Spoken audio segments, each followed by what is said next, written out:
प्रेमी सज्जनों तथा आर्यवर्गों,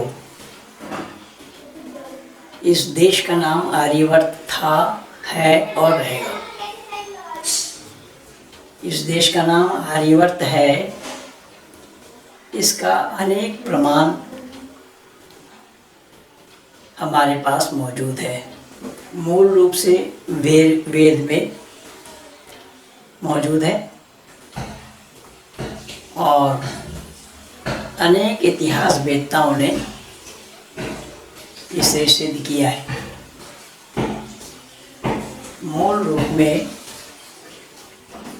जब हम अपने परिवार में, घर में कोई संस्कार कराते हैं, संस्कार 16 होता है। उन 16 संस्कारों में कोई संस्कार हम करते हैं तो हमें संकल्प को दोहराना पड़ता है। जिस संकल्प में ये बताया जाता है, पढ़ा जाता है, ओम तत्सत आ ब्रह्मणो द्वितीय प्रारब्धे वैवस्वत मन्वंतरे जम्बू द्वीपे भारत खंडे आर्यवर्तंतर्गति। फिर मासनाम मासे मासुत्तमे उमुक मासे उमुक तिथो उमुक नक्षत्रे उमुक वासरे आदि आदि ये सब जुड़ता है। तो आर्यवर्त अंतर्गत या आर्यवर्त अंतर्गते ये सब बोलना पड़ता है। और ये आज से नहीं, आदि सृष्टि से ये परंपरा चलती चली आ रही है, इसलिए इस देश का नाम आर्यवर्त है। लेकिन आर्यवर्त देश में कुछ लोग आए बाहर से और जिन्होंने अपने बलबूते पे, अपने दमखम पे इस देश को गुलाम बनाना चाहा, गुलाम बनाया भी। चाहे वो गुलाम मुसलमानों ने बनाया हो, चाहे वो गुलाम ईसाइयों ने बनाया हो। तो इस्लाम और ईसाइयत की जोर जबरदस्ती इस देश में रही है। इस्लाम का जन्म हुआ अरब में और अरब से इस्लाम चल कर के आया है। तो भारत में जो कुछ मुसलमान लोग रहते हैं, कई बार असदुद्दीन ओवैसी से भी आपने सुना होगा। असदुद्दीन ओवैसी ने भी कई बार कहा कि हम इस भारत के मूल निवासी हैं और इसी भारत के रहने वाले हैं। कुछ लोग तो गंगा यमुनी की तहजीब बताते हैं। भले गंगा यमुनी की तहजीब और आदि आदि कुछ बताए, भाई ये सब बताने की बात है, करने के लिए, अमल पे लाने के लिए। क्योंकि गंगा यमुना तहजीब अगर ये मानते होते तो फिर गंगा का पानी पीना गुनाह क्यों समझा जाता, गंगा में स्नान करना गुनाह क्यों समझा जाता, पाप क्यों समझा जाता, आदि आदि। रही बात, आज मैं विशेष करके आप लोगों को एक सच्चाई बताने के लिए आया हूँ। वो सच्चाई ये है कि आज ईद का दिन है, ईद उल फितर, अर्थात रमज़ान महीने के ख़त्म और शव्वाल महीने का पहला दिन। शव्वाल महीने के पहला दिन में ईद मनाया जाता है। अब भले ही भारत के रहने वाले लोग कोई अपने को मुसलमान जो हैं वो भारतीय कहे, लेकिन मैं दावा के साथ कह रहा हूँ कि ये केवल ज़्यादती है। क्योंकि ईद जो ये मनाते हैं ये भारत का किसी भी महीने का ईद है नहीं, अरब महीने का, अरबी महीने का ईद है। शव्वाल का महीने का पहला तारीख है। तो शव्वाल महीना किन का है? अरब वालों का। तो जब शव्वाल महीना अरब वालों का है और अरब महीने के अनुसार यहाँ पर ईद मना रहे हैं लोग, तो फिर इस ईद से और शव्वाल के महीने से या रमज़ान के महीने से भारत का क्या संपर्क, क्या संबंध? और ये सब यहाँ मना करके भी ये कह रहे हैं कि हम भारतीय हैं, हम भारत के मूल हैं, हम भारत के किराएदार नहीं है। तो ये सब जो झूठ का पुलिंदा ये लोग बना बना करके देते हैं, वाकई में बहुत दुखद स्थिति है। रहते हैं लोग इसी देश में, इस देश का कोई भी त्यौहार इस्लाम वालों ने आज तक नहीं बनाया। वो अरब की तरफ टकटकी लगाकर बैठे रहते हैं, अरब की तरफ नज़र दौड़ाए रहते हैं।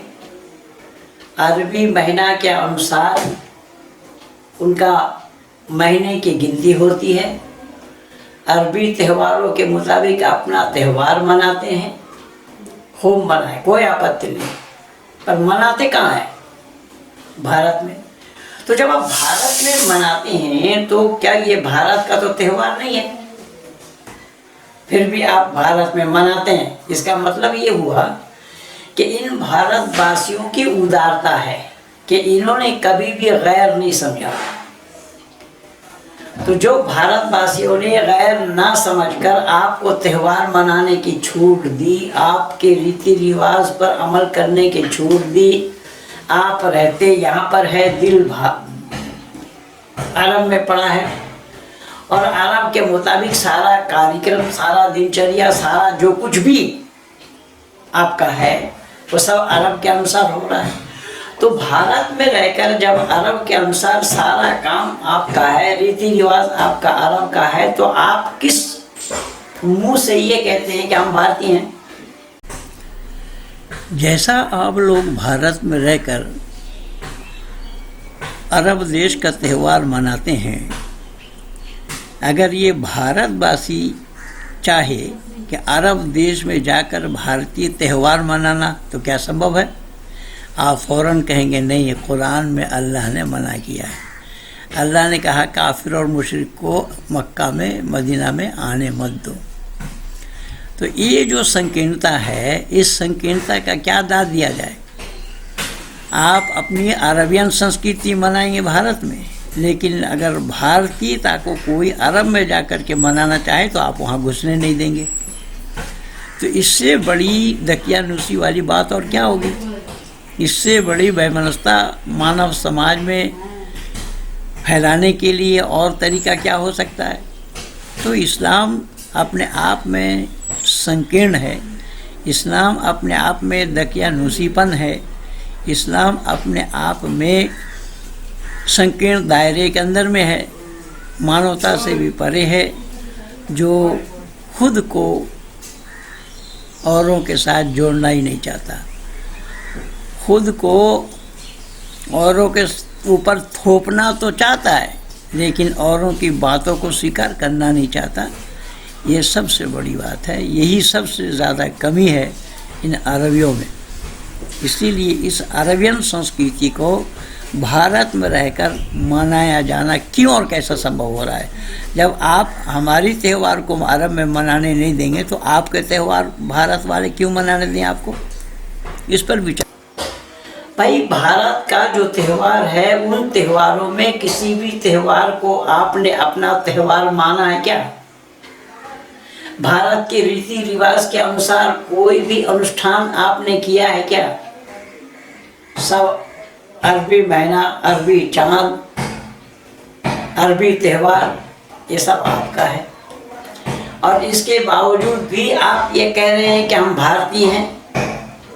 तो ये बिल्कुल निर्लज्जता वाली बात है, क्योंकि आप लोग हैं ही निर्लज्ज।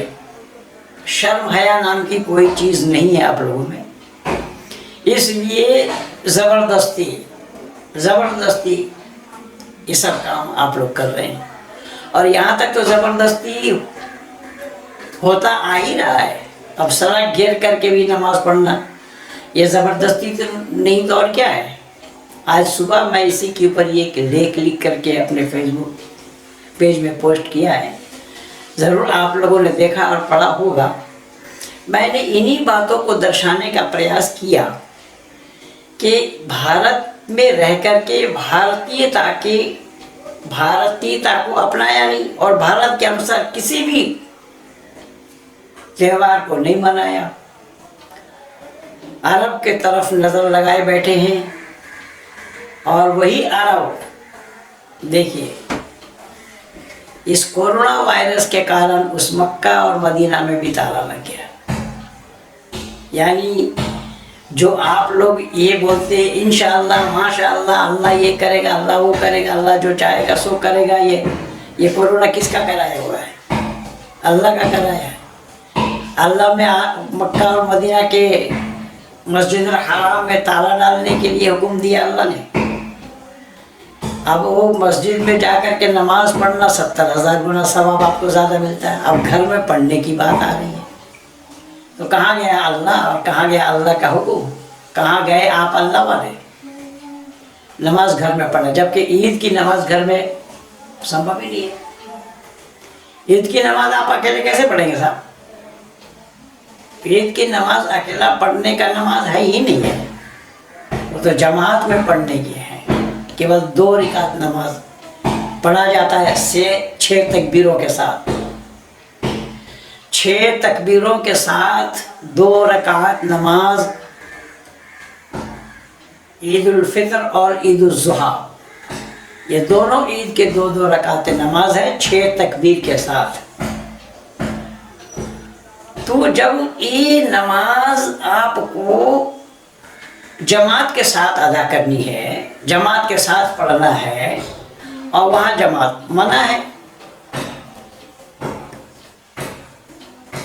मक्का में मना हो गया, तो इसका मतलब ये हुआ कि ये जो कुछ भी इस्लामिक तौर तरीका है, कुरान है, आदि आदि जो कुछ भी है, ये सब झूठ मालूम हो रहा है, सब झूठा प्रतीत हो रहा है।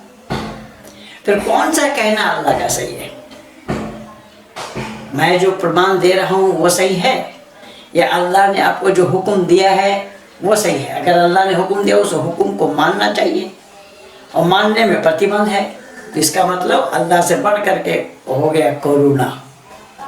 अल्लाह भी डर गए, घबरा गए इस कोरोना से। इसलिए मैं निवेदन कर रहा हूँ कि जो नमाज जमात के साथ पढ़ी जाती है, जिस नमाज की अदायगी जमात के साथ की जाती है, वहाँ पर जमात मना हो गया। हुक्म किसका आया? कोरोना का। तो फिर आप लोग जो ये कह रहे हैं अल्लाह अकबर अल्लाह अकबर, अल्लाह बड़ा है, यहाँ अल्लाह बड़ा है या कोरोना बड़ा है? अगर अल्लाह बड़ा होता तो अल्लाह के हुक्म के मुताबिक आप जमात के साथ ईद मनाने जाते, खुशी मनाने जाते। लेकिन अल्लाह बड़ा नहीं है, कोरोना ने दिखा दिया मैं बड़ा हूँ। इसलिए मैं निवेदन कर रहा हूँ कि इस साइंस के युग में आप इस्लाम के मानने वाले लोग, मुसलमान कहलाने वाले लोग विचार करें। और विचारवान तो आप बन ही नहीं सकते।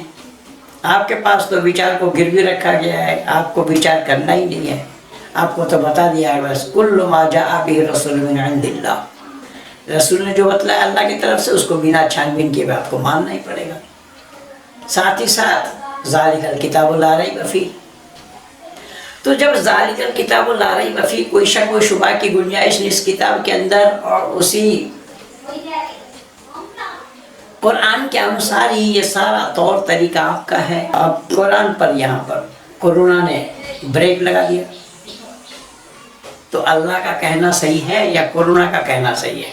इसलिए मैं निवेदन कर रहा हूँ कि बहुत दुखद स्थिति है कि हम मानव कहलाने वाले कम से कम हमें सोचना पड़ेगा कि जिस युग में लोग चांद का सैर कर रहे हों, चांद में डेरा डालने की योजना बनाई जा रही हों, इस युग में भी दिमाग में ताला डाले हुए हैं आप इस्लाम के मानने वाले। इसलिए मैं निवेदन कर रहा हूँ, अगर आप लोग भारत में रहते हैं, अपने को भारतीय कहते हैं, तो अविलंब भारतीयता को अपनाइए, भारतीय रीति रिवाजों को अपनाइए, भारत के महापुरुषों को अपना महापुरुष समझिए भारत के महापुरुषों को अपना महापुरुष मानिए, भारत के रीति नीति को अपना मानिए, भारत के त्योहारों को अपना मानिए, तभी आप अपने को भारतीय कहला सकते हैं। आपके तो जन्म लेते ही कान में अजान सुनाया जा रहा है, एक कान में अजान, दूसरे कान में तकबीर सुनाई जा रही है। आपको संकेत दिया गया है कि तुम मुसलमान घर में जन्म लिया, और वो भी अरबी जुबान में, जबकि उस बच्चे के साथ कोई ताल्लुक नहीं है। वो ना जानता है, न समझता है, और ना इस चीज़ को जानने का वो प्रयास करता है, और उसकी मजबूरी का फायदा उठाया जा रहा है। तो एक बच्चे के जन्म से लेकर के उसके मरने तक उसी अरब अरब अरब अरब अरब उसके दिल और दिमाग में भरा गया है। इसके बावजूद भी अगर आप कहते हैं कि हम भारतीय हैं, तो यह ज़बरदस्ती नहीं तो और क्या है। पर परेशानी तो यह है कि यह हिंदू सहिष्णु है, हिंदू उदारवादी है, हिंदू दूसरों को सहन करने वालों में से है, हिंदू सबका सुख चाहता है। इसीलिए परमात्मा से भी प्रार्थना करता है, सर्वे भवन्तु सुखिनः सर्वे सन्तु निरामया सर्वे भद्राणि पश्यन्तु मा कश्चित् दुर्भाग् भवेत्। ये हिंदू प्रार्थना करते हैं, लेकिन आप इस्लाम वाले प्रार्थना क्या करते हैं? वक़ाल नूह रब्बि ला तज़र अलल अर्दि मिनल काफ़िरीन दय्यारा इन्नका इन तज़रहुम युज़िल्लु इबादका वला यलिदु इल्ला फ़ाजिरन कफ़्फ़ारा रब्बि इग़फ़िर ली व लिवलिदैया व लिमन दख़ला बैती मुमिनन व लिलमुमिनीन वल्मुमिनात वला तज़िदि ज़ालिमीन इल्ला तबारा। मैं हज़रत नूह के ऊपर कई वीडियो आप लोगों को दे चुका हूँ। हज़रत नूह इस तरीके से अपने लोगों को जब मना नहीं पाए, लोग इनके खिलाफ हो गए, तो इन्होंने हाथ उठाकर यही दुआ मांगा था और कहा था कि दुनिया वालों को फना कर दे, दुनिया वालों को ध्वंस कर दे, दुनिया वालों का बेड़ा गर्क कर दे, हमें बचा, हमारा बीवी बच्चा को बचा, हमारे घर वालों को बचा, हमारे अहल वयाल को बचा, बाकी दुनिया को तबाह कर दे। और अल्लाह ने इस दुआ को कबूल करी। यहाँ अपने स्वार्थ के लिए दुआ मांगी जा रही है, प्रार्थना की जा रही है, तो स्वार्थी लोगों का अल्लाह भी स्वार्थी हुआ करता है, इसीलिए अल्लाह ने भी दुआ कबूल कर दी और नूह को बता दिया हत्ता इज़ा जाअ वफ़रतुन नूर कुल हमिल फ़ीहा मिन कुल्लि ज़ौजैनि इस्नैनि व अहलका इल्ला मन सबक़ अलैहिल क़ौल मन आमन व मा आमन मअहु इल्ला क़लील। एक नाव बनाए, कश्ती तैयार कर, तुझे जो जो चाहिए हर एक दो जोड़ी ले जा। और उसमें मैं पूरा 2 वीडियो आप लोगों को सुनाया हूँ। कहीं हाथी के पूंछ हिला करके सूअर को जन्म दिया जा रहा है, और कहीं शेर के चेहरे पे हाथ मार करके बिल्ली को जन्म दिया जा रहा है। तो ये सब झूठ का पुलिंदा है, सच्चाई से कोसों कोसों दूर तक इसका कोई संपर्क और संबंध नहीं है। इसलिए मैं निवेदन कर रहा हूँ कि आज इस साइंस के युग में इन हिंदुओं की उदारवादिता को तो देखिए, हिंदुओं की सहिष्णुता को तो देखिए। ये आप लोगों को कभी भी ये नहीं बोला कि आप भारत छोड़ो, लेकिन ये हिंदू मुस्लिम के नाम से भारत का विभाजन हुआ। आज उस बांग्लादेश में जाकर के देखिए हिंदुओं की क्या दुर्गति है, उस पाकिस्तान में जाकर के देखिए हिंदुओं की क्या दुर्गति है, अफगानिस्तान में जाकर के देखिए हिंदुओं की क्या दुर्गति है। इसीलिए तो भारत सरकार ने अफगानिस्तान पाकिस्तान देश का नाम लिया है कि वहाँ के जो प्रताड़ित हिंदू घराने के लोग हैं उन्हें हम शरण देंगे, और वो भी आप लोगों को सहन नहीं। इसलिए ये बहुत बड़ा षड्यंत्र भारत के खिलाफ रचा जा रहा है। भारत के खिलाफ ये षड्यंत्र जो आप लोग रच रहे हैं वो सरासर गलत है। भारत में रह करके एक सौहार्दपूर्ण वातावरण में आप लोग भी सांस ले सकते हैं, ईर्ष्या द्वेष घमंड ये सब छोड़कर। लेकिन आपके अल्लाह ही ईर्ष्यालु हैं, अल्लाह ही घमंडी हैं। अल्लाह तो अपने को छोड़कर किसी और को फूटी आंखों से देखना भी नहीं चाहते, और आप लोगों को भी ताकीद किया है, मुसलमानों को। कुरान के मानने वालों को। इसलिए अल्लाह कहीं तबाही कर देते हैं, कहीं कुछ कर देते हैं। तो अल्लाह अगर उस पैगंबरों के काल में फिरौन को तबाह किया, इसको तबाह किया, उसको तबाह किया, कहीं नदी में डुबोया, कहीं कुछ किया, तो भारत को आज तक अल्लाह तबाह करने में असमर्थ क्यों है? कम से कम भारत को तो तबाह हो जाना चाहिए था अल्लाह के द्वारा। लेकिन अल्लाह की गाड़ी नहीं चली ऋषि मुनियों, क्योंकि ये देश ऋषि मुनियों का है, ये देश ऋषि मुनियों का है। इसलिए ऋषि मुनियों के सामने अल्लाह की एक भी न चली और न चलेगी। इसलिए बंधुओं, मैंने दो टूक में आप लोगों से अपनी बातों को आप लोगों के पास पहुंचाना उचित समझा कि रहते हैं लोग भारत में, लेकिन भारतीयता उन लोगों के दिल में नहीं है। वो ईरान और इराक की तरफ टकटकी लगा कर बैठे हुए, अरब देश की तरफ टकटकी लगा कर बैठे हैं। अरब देशों के रीति रिवाज को, त्योहारों को मनाते हैं भारत में बैठकर। भारतवासियों ने कभी बाधा नहीं पहुंचाई। तो ऐसे सौहार्दपूर्ण वातावरण आप इस भारत देश को छोड़कर कहाँ पाएंगे भला? पाकिस्तान में जाकर के देखिए, पाकिस्तान तो इस्लामिक कंट्री है, क्या मुसलमान सुखी है वहाँ पर? बांग्लादेश भी इस्लामिक कंट्री है, क्या वहाँ मुसलमान सुख से, चैन से, आराम से जी रहे हैं? बिल्कुल नहीं। लेकिन कितना बड़ा दुर्भाग्य देखिए इन हिंदुओं का, ये हिंदू ही अल्लाहू अल्लाहू अल्लाहू चिल्ला रहे, ये हिंदू ही या अली या मौला, या अली या मौला, ये चिल्ला रहे। ये हिंदुओं के कारण ही ये सब तांडव जो हुआ है, ये सब गलत पाठ पढ़ने के कारण हुआ है। इसलिए पाठ को सही करना होगा। सही पाठ जब तक हम नहीं पढ़ेंगे तो इस देश का बचाया जाना भी संभव नहीं होगा, इस देश को बचा पाना भी संभव नहीं होगा। इसलिए आइए हम मानव कहलाते हुए, मानव समाज में एक सौहार्दपूर्ण वातावरण बनाते हुए इन हिंदू मुस्लिम की दुकान से बाहर निकले। हम अपने को मानव कहलाने के हकदार बने। मानव हम तभी कहला पाएंगे